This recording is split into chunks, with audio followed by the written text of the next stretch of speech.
Tripathi bulletin की शुरुआत करते हैं। सबसे पहले बात करेंगे पीडीए पर मची खींचतान की। समाजवादी पार्टी के पीडीए यानी कि पिछड़ा दलित और अल्पसंख्यक कार्ड को तोड़ने के लिए भाजपा ने मंडल अध्यक्षों की नियुक्ति में पिछड़ों पर दांव खेला है।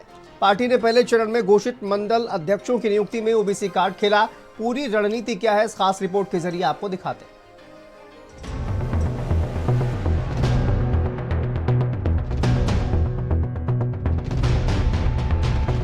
समाजवादी पार्टी के पिछड़ा दलित और अल्पसंख्यक यानी कि पीडीए कार्ड को तोड़ने के लिए भाजपा ने मंडल अध्यक्षों की नियुक्ति में पिछड़े पर दांव खेला है। पार्टी ने पहले चरण में घोषित मंडल अध्यक्षों की नियुक्ति में ओबीसी कार्ड खेला है। क्या है पूरी रणनीति, आइए आपको दिखाते हैं।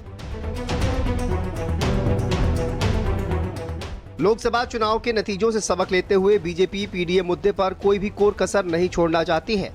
बीजेपी की हालिया मंडल अध्यक्षों की नियुक्ति में ओबीसी समाज से 50% से ज्यादा की नियुक्तियां हुई हैं। जानकारों का मानना है कि बीजेपी का ये दांव अखिलेश के पीडीए फॉर्मूले को तोड़ने का दांव है। मंडल अध्यक्षों की जो नियुक्ति की भारतीय जनता पार्टी कहीं न कहीं इसका प्रतिबिंब भी दिख रहा है। उसमें तकरीबन 45% ओबीसी समाज के वर्ग के लोग आते हैं। अगर देखा जाए तो तकरीबन उन्होंने 39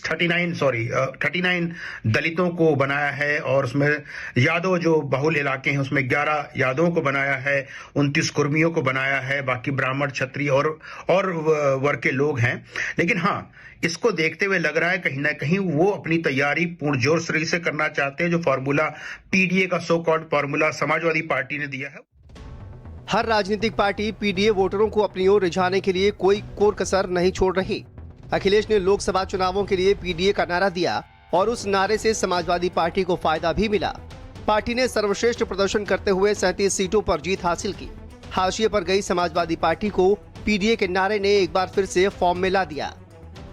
काट की हांडी एक बार चढ़ती है। पीडीए का नारा देकर के उन्होंने वोट लिया बाकाया। पहले मोदी जी बाका रहे थे, गरीब दलित जो है परेशान है।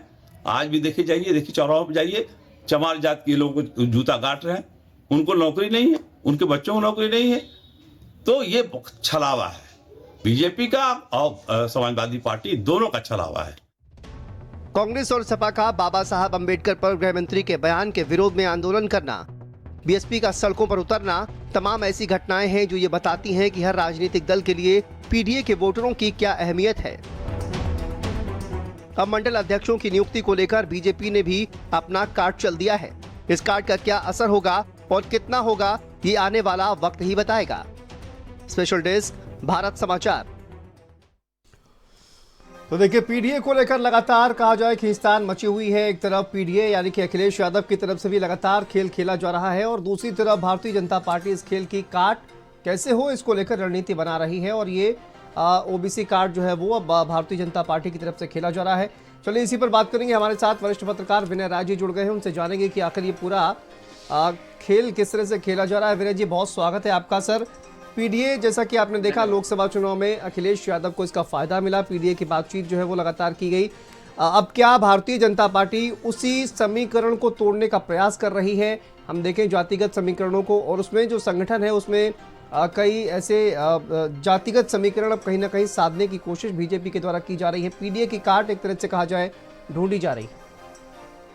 देखिए शांतनु, सबसे बड़ी बात है कि जब लोकसभा चुनाव का परिणाम आया, एक चीज स्पष्ट हो गई कि जिस तरह से मतदाताओं में खासतौर से पिछड़े मतदाता रहे हों, SC ST के रहे हों, महिलाओं का रुझान जिस तरीके से 2014, 2017, 2022 में रहा, उस तरह की चीजें समझ में नहीं आई भारतीय जनता पार्टी को इस बार के लोकसभा चुनाव में। तो जिसको देखते हुए सबसे पहले जो समीक्षा बैठक हुई उसमें एक निष्कर्ष निकाला गया कि हमको सभी समुदायों को एक मैसेज देना पड़ेगा कि भारतीय जनता पार्टी सबको नेतृत्व देती है।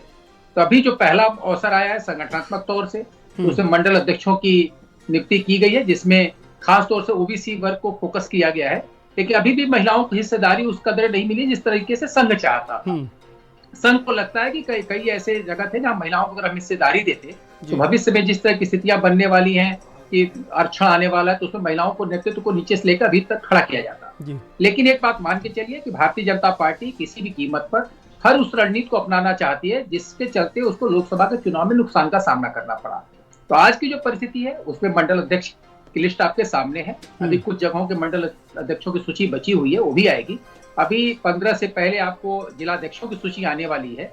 उससे भी कई चीजें स्पष्ट हो जाएंगी क्योंकि सभी को लगता है कि जो संगठन का जो मामला होता है उसमें मुख्य तौर पर जिलाध्यक्ष होता है और उसके बाद प्रदेश का अध्यक्ष। जी। तो अभी तक के जो संकेत सामने आए उसमें एक बात और साफ है कि इस बार जो उत्तर प्रदेश से भारतीय जनता पार्टी के प्रदेश अध्यक्ष बनाए जाएंगे उसमें भी एक जोर आजमाइश चल रही है कि पिछड़े वर्ग को नेतृत्व दिया जाए, जैसे केशव मौर्य के समय में कामयाबी मिली, या स्वतंत्र देव सिंह जब थे पार्टी के अध्यक्ष तो उस समय भी एक अच्छा खासा वर्ग उनके साथ जुड़ा, लेकिन पिछली बार कुर्मी मतदाता भी नहीं रहे, मौर्य समुदाय में भी अपने आप को ठगा हुआ महसूस किया। इन परिस्थितियों को देखते हुए भारतीय जनता पार्टी नई रणनीति बना रही है कि कम से कम जब विधानसभा का चुनाव हो उत्तर प्रदेश का तो उसमें उसको किसी भी तरह का कठिनाइयों का सामना न करना पड़े।